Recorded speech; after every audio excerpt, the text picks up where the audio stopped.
Okay, hello everybody. Welcome to the Bootcamp Blueprint, the place where personal trainers go to grow their bootcamp. Super excited because I've got my two bootcamp experts here. Let's do around the ground. Who have we got? How you doing, everybody? This is Jonathan, and you can find me on YouTube at How to Sell Personal Training.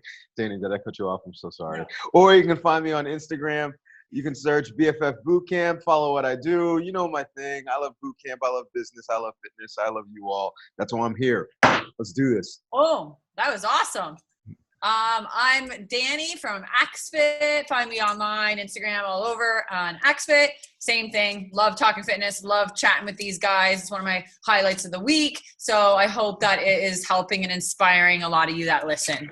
Let's do this. I'm excited about today. Awesome. And my name's Jono, and I'm from Fitness Education Online. I'm your host. We've got a very special episode today. We've all collated different questions that our audiences have asked us throughout the week. And I'm going to ask Danny and Jonathan these questions, and they're going to answer them in 1 minute or less. So it's going to be rapid fire. You guys ready? Yep. Awesome. Ready. All right. Let's say the first three, Danny will get you to start, and then the next three, Jonathan will get you to start. Okay. Cool. All right. So, Danny, you're up. First question.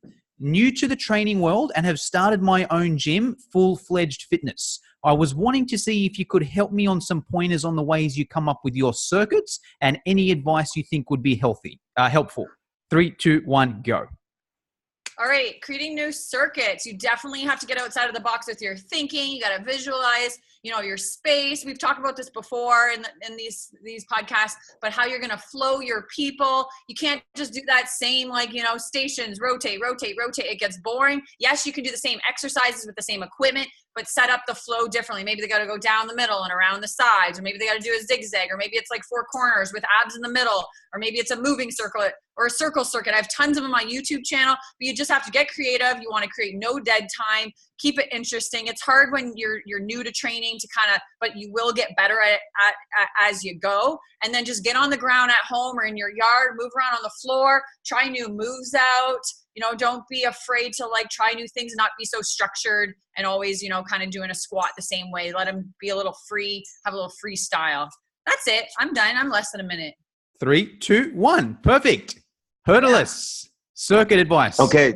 Jonathan loves structure. Jonathan likes to put things in a box. So the number one thing, I was actually thinking about putting together circuits this morning, and I was really nervous about this one workout because Danny has a lot of high energy, high athletic people. I'm not sure what you have, but you may have a wide range of people. So I would just say, no matter what you do, piggybacking off of what Danny said, definitely want to keep things moving. You want to keep things changing, but you want to have things highly scalable just in case you have a beginner and a superstar, so that the superstar doesn't get bored and the beginner doesn't get intimidated. Just make sure that, if one person can't do a squat, jump, you got that squat or hip raise. I'm done. Awesome. All right. 10 seconds to go. Question number 2. So I'm opening a fitness center in January. There is no gym in my area that is doing everything I will be doing. So I don't really know how to gauge a price point. Any ideas? Danny. Oh, actually, we'll rotate. Do you want to start, Jonathan? Yeah, sure. All right. In terms of gauging your price point, you want to have some idea of the closest thing to you. But when I put together my pricing, I basically base it off of what I wanted to make and what I thought I could handle. So I wanted to make sure that I could get 6 figures, knowing that would require 42 people if they paid $197. I knew that I could do that. And then my goal was to work my experience up so that it was worth whatever I said I was going to charge. So you can essentially set your rate based on what you want to make, and then just level yourself up to make sure that you're worth it. Love that advice. Danny. Yeah, very good. I agree with what Jonathan said. Definitely research your area, even if there's someone that's not doing exactly what you're doing. Maybe there's even a boxing class, or yoga that offers, yoga dance, yoga flow, yoga pop. I'm just making names up, but so it doesn't have to be exactly boot camp doing different classes, but find something in your city or cities close by that offer a couple different types of things. And then you can kind of know where you want to base yours and you know what you're comfortable with. I think a lot of the time we're just afraid to say, oh, I want to charge this much. Do what you feel comfortable with. And you can always change it a little bit. It's hard to like go down later because you feel a little like weird about that. I started a little less when I started and I've gone up over the years because I become a better trainer. So do your research, start where you're comfortable. If you're new to it, you know, you might not be able to go as high as some of the people who have been doing it a long time, but you can definitely add, you know, every 6, 12 weeks or a year or 6 months, you know, add it another $1 or $2 or whatever you got to do. All right. You guys have got this minute thing down packed. Not one person has gone over yet. I'm impressed. Well, we might actually get through all 10 questions. All right. Yeah, well, because we're trainers, so we know what minutes are without even like having to look at a clock. True. All right. Number 3. How do you structure your workouts usually, or more specifically, how do people know what they are doing at each station? Usually, is there a whiteboard? Just curious. Danny, you're up. Okay, structure. I always, you know, start the class a couple minutes before, do announcements, you know, highlight of someone who's doing something cool in the like town right now, or maybe someone just ran a race. So I always kind of do that, get everyone kind of talking, arms up. Then we do our jog, then we do a warm up. Then I always do like a pre-ass kicker, I call it, like something that's going to kind of get their sweat on so that they need that minute break so that they can listen to the main meat and potatoes. So by doing that pre-ass kicker, you're not like just, okay, we did a little warm up. Okay, now you're going to listen to me talk for 2-3 minutes about the next workout. You got to kick their ass so that they're tired and they're panting and they need that water break and they can stop and listen to the main meat and potatoes. Then I always kind of do a cool down or abs, light jog. And then, you know, I talk to people as they're leaving, ask about their dog, their grandma, That's my workout. That's how I structure it. And then there's a lot more I could get into that, but I don't have any more time about like just changing your tone of voice, having good music. A lot of stuff we've covered in these podcasts. And that's the minute. Just in time. All right. Hurdless. Yes. So once again, Jonathan loves structure. I put everything in a box that fits completely perfectly and it works well for me. Now, in terms of the workouts, they do have to change. But in terms of the workout structure, people typically know what to expect on a given day. Now, I'm a little bit different. My warm-up is a little bit, I don't have an ass kicker.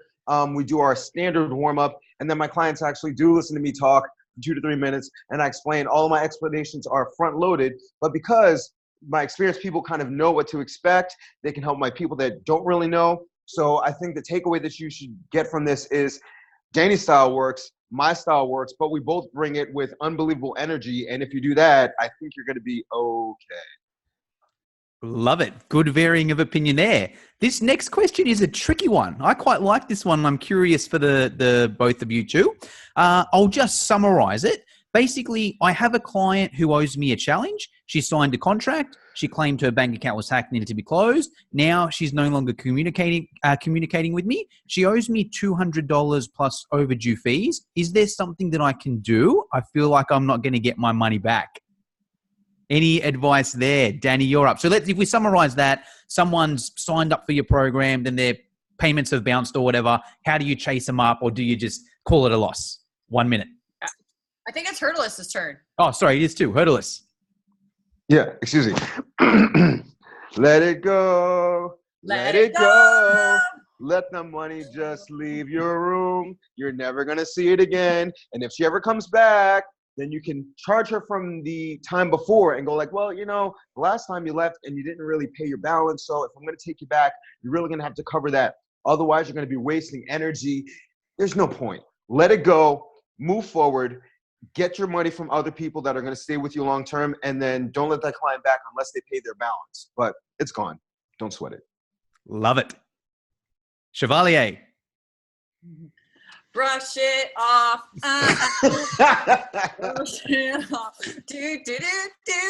I was trying to think of another song, but I had to make it my own because I couldn't think of one that quick enough. But I was going to say, I've never heard that song before. What the hell was that? It's in the Canadian top charts, bro. I agree. I want to sing Let It Go too. You're never going to see it again. You could go and talk shit about her on Facebook and call her out and make her look bad and be a negative Nancy, but that's not cool. So just let it go. It didn't cost you to have her there. So just let it go and move forward and maybe learn from it in a way of making people did she prepay? Oh, they do automatic debits. I think I read that. Yeah. So that doesn't really work well, but let it go. It's going to happen maybe 1 in a million. I don't think I've ever had someone owe me. But yeah, there's not much. I can just ramble. Let it go. Boom. Love it. Agree. All right. Another interesting one. Experienced personal trainers. If you had the opportunity to complete a degree to further your education, what would you pick and why? Chevalier. I would travel. I'm not a big, I want to go get this certificate and that. I've never been a big, you need a certificate kind of person. I would go travel. I'd go to see Jonathan. I'd go see Jono. I'd go learn from them. I'd go learn from other cool people that I follow, different type of training, some primal, some CrossFit, some F45, all these places that have been very successful in the world. I'd find cool spots in different parts of the world if money wasn't an issue, and I'd just go wherever I could. And just any trainer, doesn't have to be a big thing that people, know of, and just learn from people that way. I think you learn more that way than having to get something. And my clients have never said, I don't have my HK. I have some CanFit Pros, a 2-weekend course. I got my CCs. That's all I have. And I'm pretty awesome at what I do. So no one's ever asked me what I'm certified in my whole 15 years of training ever. Good answer. Hurdleless. I'm with it. I've started this whole new movement kind of against certifications. I'm all for education and learning what you're supposed to do and keep your clients safe. But in terms of spending, those thousands of dollars that I spent on certifications, I think that's kind of beat. So when you ask me if I want to spend an extra, $30,000 a year on a degree, no way. There's too many resources out there, such as myself, such as Danny, such as you, Jono. And I think that you can learn if you apply yourself. If there was one thing that I was going to get a degree in, it would probably be Spanish, because I have a couple of Spanish-speaking people and I can't really sign, and I can't communicate with them. So maybe Spanish, but nothing else. Awesome. Love it. Love that. Love. Good answer from both people. Interesting one here. I am looking for an app that I can input monthly client data, measurements, body fat, muscle mass, etc. Paid or free? Any ideas? Hurdleless, you might have a good idea here. Yeah, man. All you got to do is go to www. Oh, yeah. You don't have to put the www. All you got to do is go to fitprocalculator.com. I put together an app. Essentially, I don't like to hold paper. I would like to visualize the whole fitness profile process for my clients. So essentially, you can put in the weight, body fat, caloric need, your own battery of tests, and then it will color code where your clients are based on their health, and they will automatically send them their fitness profile report via email. So if you never checked that out, go to fitprocalculator.com. You can try it free for 14 days, and I think my minute is up. All right. Danny, any apps you use for the tracking? No, I'm very old school. Everyone has a phone, so my clients have their shit in their phone. When we do fit tests, I have them saved. They have notes, and some have notes with me for 8 years that they've been with me, or 5 years, or newbies. And I just have them save it in their own phone. They have access to it. So I don't use an app. I'm not as in the box, super organized like Hurdleless. I do use a little paper sometimes. I know it wastes trees, but don't use a ton, but I use a little here and there, more old school, and I have people save it on their phone. So we're different in that way, but it works for both of us. So there's, room for everyone to kind of try their own style, as long as it's working for you and you feel comfortable with it. Agreed. All right. Interesting one. And there might be a few answers around this. What's your policy around weather, e.g. heat? But let's also throw storms and rain and cold in that as well. Danny. Make shit happen. We train on the hottest days, the coldest days, ice, snow. If I have outdoor classes planned, and we do some unleashed classes year round, where the worse weather, the better to me. Those hardcore people come out and they got to fight through it, and adds to the element. It makes the squats harder, makes the push-ups harder. We maybe do some run and jumps and rolls in the snow, or if it's raining, we're getting in, the sand, or we get in the water, slush around. Definitely we go all out. If it's a billion degrees and muggy. Like where I live, it's like so muggy and so hot. Some days it's so humid. And we're outside, we're in the field, and it's just raising, and the heat's just raising off the ground, and you can barely breathe. On those days, we do like a core class in the shade. We'll just do some abs.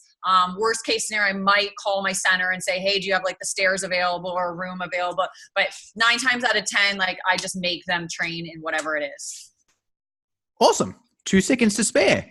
Hurdless. Okay. So I might not be the best person to ask because now I operate out of a gymnastics facility. And so I never have to worry about rain or snow. But I remember in the very beginning, even if there was horrible weather outside, if there was a state of emergency with snow, I would still go there. And in the very beginning, you have to be willing to train under all circumstances and not let yourself get deterred by a little bit of heat or a little bit of rain. Now, since then, I'm not going to lie, I've kind of turned into a little bit of a pussy because I will cancel for any reason. But if you are beginning, you're going to have to put that work in until you've earned to the point where you don't have to worry about weather. But like Danny said, if they're willing to be out there, I'll be out there with them. Love it. All right. Interesting question now. This is for one of yours, I believe, Jonathan. So, Jonathan, as such a good-looking person, how do your clients stay focused on their workouts while they're there? Do you wear a mask? Danny, you probably won't have this problem, but yeah, Jonathan, if you can share any strategies there, Jonathan? All right. First of all, I made that question up because I wasn't getting any questions. So that was like me cheating on my homework. And my facetious answer was that I would wear a picture of my girlfriend Janelli on my shirt, holding a knife with the caption saying, "I will cut you, he's mine." But no, in all honesty, just talk about your significant other often and make sure to set the barrier down because you never want to give people the wrong ideas since you're being super nice to everybody. Some people may take it the wrong way. So, yeah, just talk about your significant other, keep the communication to a G-rated level, and you'll be fine. Yep. Do you guys have G-rated movies and stuff like that in Australia? The movie rating? Yep, we do. Oh, okay. Yeah. Cool. Yeah, love that answer because even though the question was a joke, it is an important question. So I like that answer, Jonathan. Chevalier. Oh, but you said it wouldn't happen to me. You know you get that all the time. You a-hole. No, same thing. Like sometimes guys, like for me, that will come into class. They don't get attention maybe from people, and it could even be a good-looking guy, not good-looking, whatever. Everyone's good-looking in their own way, but they might, not get positive reinforcement or, so you can, or it could be guy or girl. People can like find you, like they look up to you. You become like this hero to them, and you do have to be careful and set some boundaries because it's happened to me over the years where they think you're just like into them, but you're not. You're just being sweet and nice and complimenting them, and really you just want to keep them as a client because it's a business. So you definitely talk about your significant other, or just keep those boundaries. You got to be careful with that. But I've never really had too much of a problem because usually like Chris is at class, or the guy I was with before was at class, or the guy before was at class, and maybe the guy before too. And there's the minute. But good answer. All right, let's finish off with one more question. If you have got a good relationship with cafes in your local training area, how did you create those? I don't drink coffee, so I don't have a regular cafe. And what do they do for you that benefits your business, and what do you do for them? And we can probably, I guess that doesn't have to be cafes, right? Let's just call it any other local businesses. Danny, do you have any relationships with local businesses as such?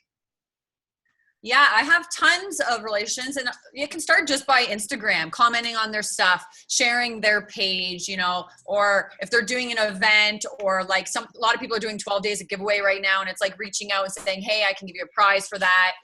Going to local charity events, doing warm-ups for charity events. I've talked to you about this before on the podcast, but yeah, like doing warm-ups at events and you get known.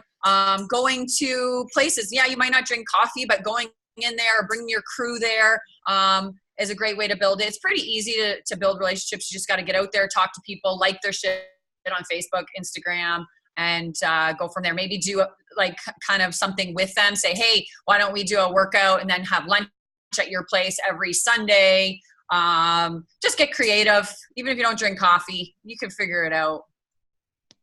Awesome. 5 seconds to spare. Hurdless. After our Instagram powwow, which I still think was awesome and people rave about all the time. So thank you guys.